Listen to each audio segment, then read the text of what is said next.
وَلَقَدْ يَسَّرْنَا الْقُرْآنَ لِلذِّكْرِ فَهَلْ مِن مُّدَّكِرٍ بسم ربي الأكرم الذي علم بالقلم علم الإنسان ما لم يعلم وصلى الله على نبينا محمد وعلى آله وصحبه وسلم اما بعد۔ سامعین کرام، آپ کا خیر مقدم ہے ہمارے اس چینل میں، جہاں ہم عربی زبان کے قواعد کو آسان سے آسان طریقے سے سمجھانے کی کوشش کر رہے ہیں۔ جیسا کہ آپ کو معلوم ہے، ہم جس کتاب کی شرح کر رہے ہیں اس کتاب کا نام ہے امیر النحو، اور آج یہ درس کا چوتھا دن ہے۔ سامعین کرام، آج کا ہمارا موضوع سخن ہوگا مرکب ناقص یا مرکب غیر مفید جسے کہتے ہیں۔ اس سے پہلے کہ ہم درس کو شروع کریں، ہم چاہتے ہیں کہ ہم پچھلے درس کا مراجعہ اور اعادہ کر لیں۔ پچھلے درس میں ہم نے جملہ انشائیہ کو پڑھا تھا۔ جملہ انشائیہ کیا ہے، اس کا نام انشائیہ کیوں رکھتے ہیں، ہم نے وہ جانا تھا۔ ہم نے اس کی قسمیں جانی، اس کی قسمیں 10 ہیں۔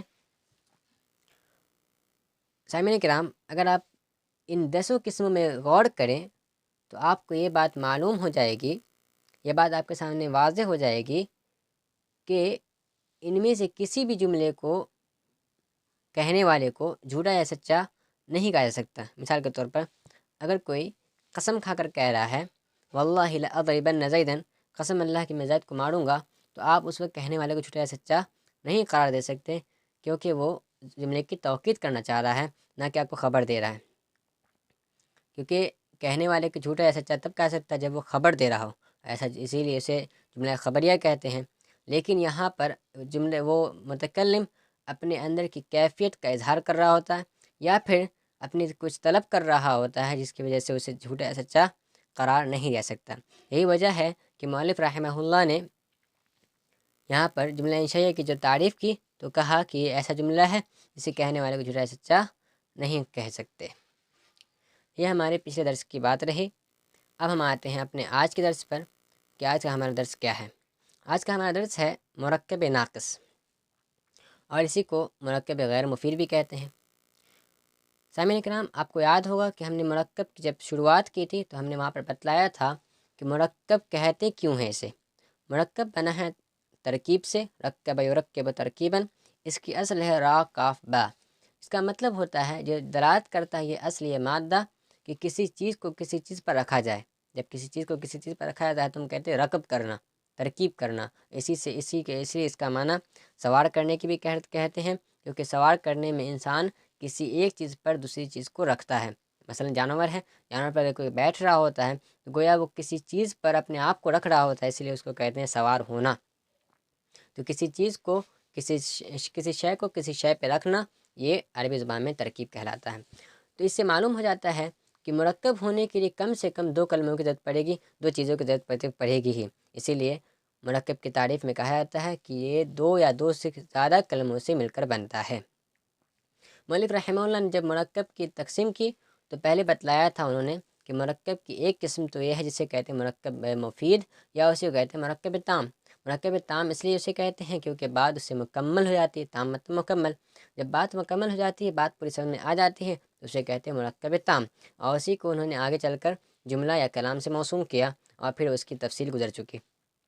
اب یہاں وہ بات کرنے والے ہیں مرکب کی دوسری قسم، مرکب جسے مرکب ناقص یا مرکب غیر مفید بھی کہتے ہیں۔ غیر مفید اس لیے کہتے ہیں اسے، یا ناقص اس لیے کہتے ہیں اسے کیونکہ بات یہاں پر مکمل نہیں ہو پاتی، اسے ناقص کہتے ہیں۔ اور غیر مفید اس لیے کہتے ہیں کیونکہ اس سے کچھ فائدہ حاصل نہیں ہوتا ہے۔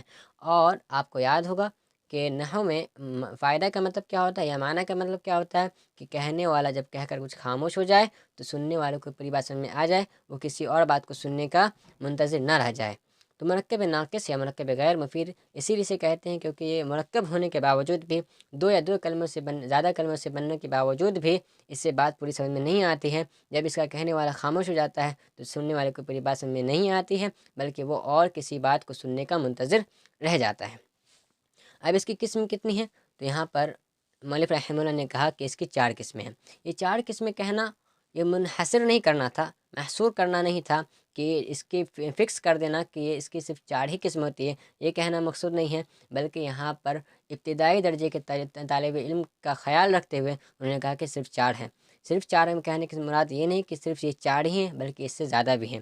اب اس کی قسمیں انہوں نے بقیہ کو کیا چھوڑا ہے، اس بقیہ کے بعد ہم انشاءاللہ درس کے آخر میں ہم ان بقیہ کا بھی تذکرہ کر دیں گے، لیکن یہاں پر ہم فی الحال جو مؤلف رحمہ اللہ جن ترکیب کا یہ مرکب ناقص کا ذکر کیا ہے ہم اس کی بات کر لیتے ہیں۔ سب سے پہلے انہوں نے کہا کہ مرکب اضافی کیا ہے؟ اضافت سے بنا ہے، کیونکہ اس میں 2 کلموں کی اضافت کی جاتی ہے ایک دوسرے کی طرف۔ اس میں پہلے جز کو مضاف کہتے ہیں اور دوسرے والے کو مضاف الیہ کہتے ہیں۔ مضاف الیہ پر جر آنا ضروری ہے، جر مطلب زیر آنا ضروری ہے۔ اب اسے ہم پڑھتے ہیں باب اضافت میں، اسی لیے اسے مرکب اضافی کہتے ہیں۔ اس کی تفصیلی گفتگو اس پہ انشاءاللہ اس باب میں آئے گی، باب اضافت میں۔ دوسری قسم ہے مرکب توصیفی، اسی کو مرکب وصفی سے بھی جانتے ہیں۔ اور مرکب وصفی کیا ہے؟ تو یہاں پر پہلے جز کو یہ بھی 2 جز سے بنے گا، اور پہلے جز کو موصوف اور دوسرے جز کو صفت کے نام سے موسوم کیا جاتا ہے۔ اور موصوف اور صفت میں مطابقت ہوتی ہے، اور کیا کیا اس میں ہوتا ہے، اس کی تفصیلی گفتگو انشاءاللہ ہم نعت اور منعوت کے باب میں کریں گے۔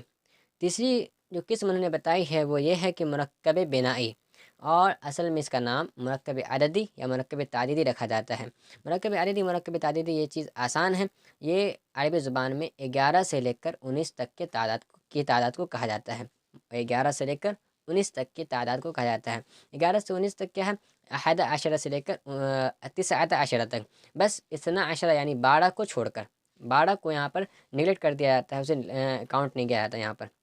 تو 11 سے لے کر 12 کو چھوڑ کر 19 تک کے عدد کو عربی زبان میں مرکب بنائی یا مرکب عددی یا مرکب تعدیدی، ان تینوں نام سے موسوم کیا جاتا ہے۔ مرکب تعدیدی اس لیے کہتے ہیں کہ یہ عدد ہے، یا عدد اس لیے کہتے ہیں کیونکہ یہ عدد ہے، اور بنائی اس لیے کہتے ہیں کیونکہ یہ ایک ہی حرکت پہ جم گیا ہے، اس جمع دیا گیا ہے عرب کی جانب سے۔ جیسے 11 یہ دونوں جز ہمیش زبر پہ ہی یعنی فتحہ پر ہی جمے رہتے ہیں، اسی لیے اس کو مرکب بنائی کہتا ہے، کیونکہ بنا کا مطلب یہ ہوتا ہے لازم ہونا۔ انشاءاللہ بنا کا مطلب اور بنا کے بارے میں ہم انشاءاللہ اعراب کی بحث میں پڑھیں گے، معرب مبنی کی بحث میں پڑھیں گے۔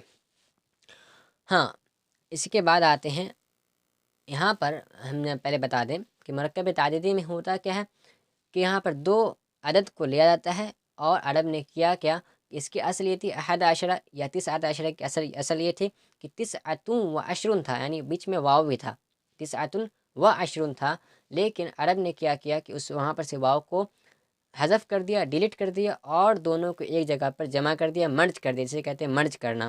تو یہ اب جب مرج ہو گیا تو اب یہ مبنی ہی کر دیا، اور عرب نے ایسا، تو ہم اس کو کہتے ہیں کہ عرب نے چونکہ ایسا کیا ہے تو ہم یہاں پر خاموش ہو جائیں گے، ہم یہاں پر سے کچھ بھی کہہ نہیں سکتے۔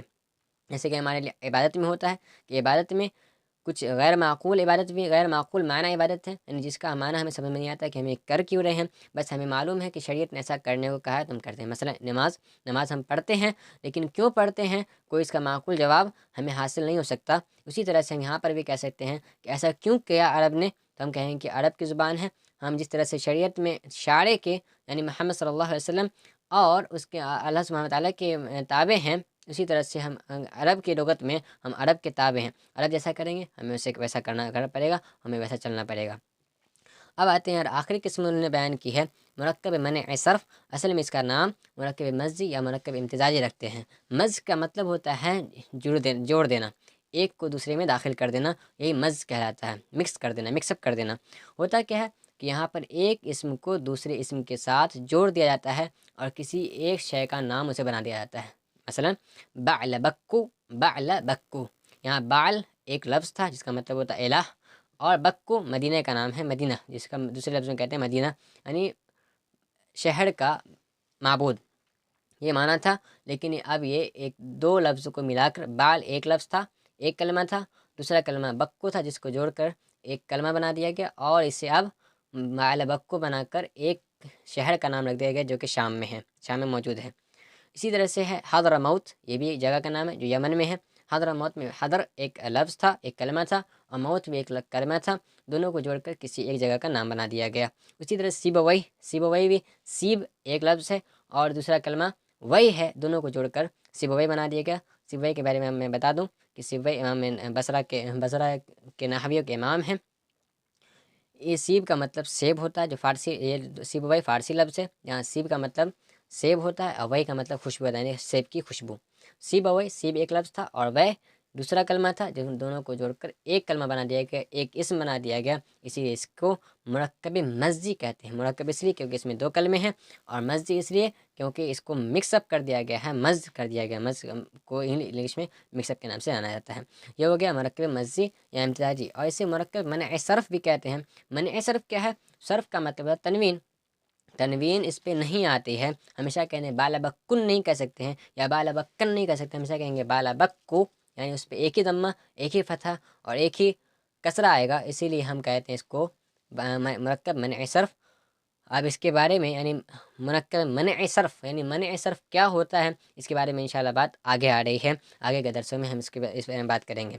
اب ہم جو ہم نے شروع میں آپ کی بات کہی تھی کہ یہاں پہ مرکب کے جو قسم ہیں، مؤلف رحمہ اللہ نے صرف 4 بتائی ہے، یہ حصر مراد نہیں ہے اس سے، یعنی فکس کرنا مراد نہیں تھا کہ مرکب کے صرف 4 ہی قسم ہیں، بلکہ اور بھی قسمیں ہیں، بلکہ انہوں نے صرف 4 کا تذکرہ اس لیے کیا کیونکہ یہاں پر انہیں کتاب لکھی ہے ابتدائی درجے کے طالب علم کے لیے، تو ان کا خیال رکھتے ہوئے مؤلف رحمہ اللہ نے یہاں پر مرکب ناقص کی یا مرکب غیر مفید کی قسم جو بتائی ہے وہ صرف 4 بتائی ہیں۔ کچھ انہوں نے چھوڑ دیا، انہوں نے حذف کر دیا، اس کا نام بتا دے رہے ہیں وہ ہم کہ وہ اس کا نام ہے، ایک کو اسم جو انہوں نے چھڑی ہے وہ ہے مرکب عطفی۔ یہاں پہ عطف کا کیا مطلب ہے کہ واو کے ذریعے کسی چیز کو عطف کیا جائے، جیسے جاء حامد و احمد، تو واو حامد اور و احمد، حامد و احمد، تو یہ عطف کر رہے ہیں ایک اسم کو دوسرے اسم پر، تو یہ مرکب عطفی کہلاتا ہے، کیونکہ اس میں حامد ایک کلمہ ہوا اور احمد دوسرا کلمہ ہوا، بیچ میں واو ہوا، تو اسے کہتے ہیں مرکب عطفی۔